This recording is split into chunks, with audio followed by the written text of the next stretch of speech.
Hello, everyone. Welcome back to my channel and welcome if you're new. My name is Megan and I create videos all about mindset, personal development, and really just finally going after our dream lives. So I am really excited today. I have my first ever guest, and who better than to have my sister, Brittany Krepakevich, will be joining us. I asked on Instagram last week what you guys wanted to see and what you were interested in terms of videos. And one of the questions that came up was what I eat in a day to really maintain my focus, and truly anything that has to do with health or nutrition. My sister is my absolute go-to. So Brittany is a registered acupuncturist. She has been an RMT for like over 10 years now. So she's just very dialed into the body and nutrition. Hi, everybody. I'm excited to be here. I guess I'll let you just hop into it. What are the first things that come to your mind when it comes to our brain and our focus? The main thing is that the two go hand in hand. So you might have heard the concept that your stomach is your second brain. And in Chinese medicine, we actually say it's your first brain. It starts all in the gut. So if you have a clear, healthy gut, you're going to have a clear and healthy mind. The other is that you do want to think of your brain somewhat as a sponge. And, you want your sponge to be nice and moisturized and lubricated. You don't want it dry and shriveled up. And your brain is something similar to that as well. You can kind of think of the concept of a car and needing to keep oil in your car to keep the gears running smoothly. Your brain is actually the same way. And we can do both of those things just through diet alone, it's exciting because the tools are in your own hands. You don't actually have to see a practitioner for this. Right. I find that so interesting. Like even when we talk about mindset, we always talk about following your gut, but it's interesting that it like really connects on like a very physical, applicable way, I guess, as well too. Yeah, there's a direct connection. It's kind of this precursor that we look at when we're treating people is what is your digestion like? For people who maybe don't know like what good gut health looks like or what to even focus on, like where would you start? Like what would be kind of your first suggestion for making that clear gut, clear mind connection? So if we're talking about having a clear mind for a really focused work day, we want to start with the day before. A good place to start is just not eating after 7 or 8 o'clock.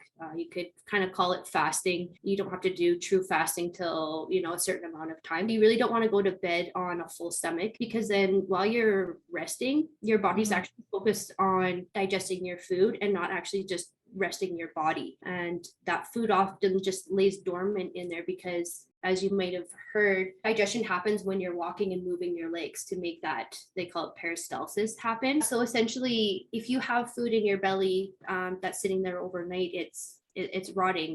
There's nothing being done with it. So when you wake up in the morning, you're already starting with a bit of a muddy, foggy mind because your brain is focused on digesting the food still. Definitely your foods can be process better when your stomach is meant to be functioning. One of the ways that you can ensure that you do have a good healthy gut microbiome would be your probiotics is the easiest place to start. And most definitely quality matters. Getting a good quality probiotic, it has units in the billions, not even millions. Millions still sounds like a lot, but billions is where it should be at. And it'll typically be in the refrigerated section of the supplements. So basically, fasting from about 7 or 8 at night till when you wake up, and having your probiotic at night, which is going to help eat up any extra food that is in your belly as you sleep, is a really good way to start that focus right from the get-go. And what do you think, like when it comes to gut health, like on this particular topic, like what do you think are the main kind of like mistakes that people make with their nutrition? One I see all the time would be eating cold raw salads and smoothies, which can actually really hurt your gut because they are so cold. First, your stomach has to warm them up and then break them down. And you don't have a very strong gut as it is. That's going to be super taxing on your body. But like literally warming the temperature of your food makes a difference. Right. And if you are going to eat a salad, you can also just chew your food very thoroughly. That's another big mistake that I see all the time, or just something that people can change easily, is consciously counting how many times you chew a bite. And it should be from like 30 to 50, which seems like a lot. Wow, but yeah. It's crazy when you actually count how many times it takes to break down one bite of food. It's quite a bit. Yeah.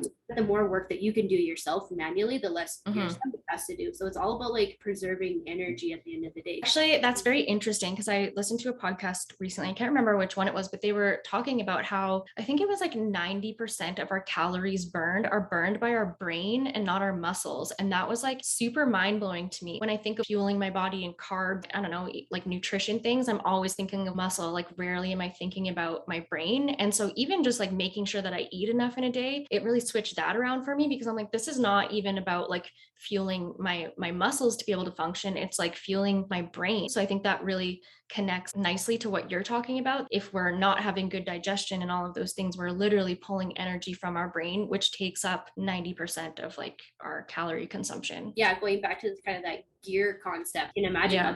how like you know, Yeah. Yeah. running smoothly. Right. And that's where like healthy fats is huge too. You can remember like chemistry or biology in science class, and like that myelinated sheath, you know, you really want that fatty layer to have good conduction. And so good fats do exactly that. And fats got a really bad rep in the 80s and 90s. Everything was low fat yogurt, low fat everything. And then we're finding out nowadays is actually those products have a lot more sugar in them to make up for the lack of taste. And then you're just not even getting the healthy fats out of it. You should definitely have dairy in moderation. You know, things like grass-fed butter is maybe the one exception to the rule of dairy.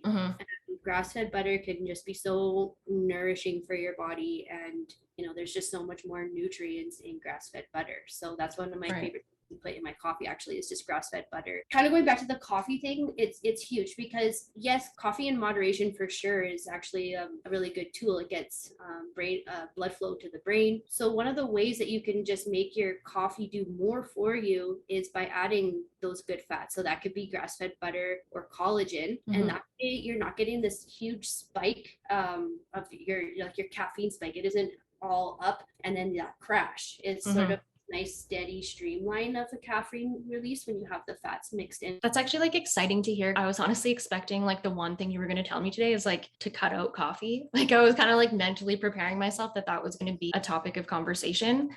So that's encouraging. Actually, we don't have to give up coffee. Not a total no, it just for sure moderation. From all of this, if there was one thing that we should add to our diet and one thing that we should take away, what would you say? If there was two things that you were to eliminate from your diet to get a more clear and focused mind, it's going to be dairy and gluten. So in Chinese medicine, there's this concept of dampness, and you can really think of it literally that dampness is like heavy, like you can imagine it like a wet towel kind of. And so that's sort of what it's doing in your brain as well. It's slowing down your digestion, but it's also mucking up the mind. Bringing dairy to a minimum for sure is helpful. And then just so like the way that gluten is just, you know, there's GMO everything these days. It's not the grain that it used to be. So our body just has a really tough time processing gluten. And then what would be like the top things that we should add into our diet for focus? If there's three things that I would recommend adding into your diet, number one would be collagen. And the reason being is collagen is actually the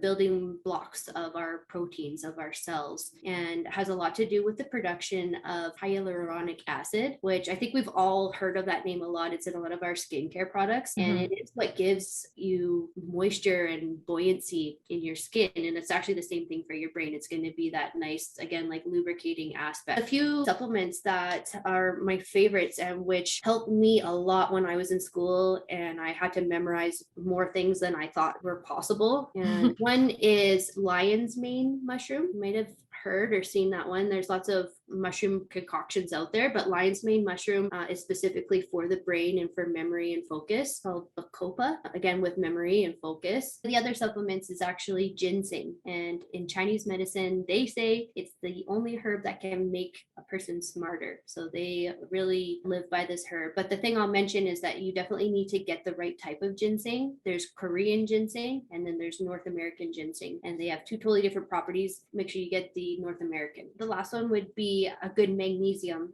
Magnesium is just huge for mental health. Again, just having the nervous function run smoothly. Well, thank you. That was not honestly at all what I expected us to talk about today. That was much deeper. I feel like I really learned a lot. So thank you so much for your help. Maybe let people know like where they can find you. If they want to get more information, how can they get in touch with you? Yes. So I know it's a lot of information and I was trying to be concise because I could just talk about all of this for hours and hours. You can find me on Instagram at White Light Wellness. And And you can also look on my website, whitelightwellness.org, and you can book a consultation call with me via Zoom, and we can chat about all the symptoms that you're having, and I can give my best recommendations for dietary therapy, supplements, and Chinese herbs. As we mentioned, all of Britt's information will be linked down below. So I hope you enjoyed this video. If you did like it, please give it a thumbs up and subscribe, and I will see you guys all next week. Bye.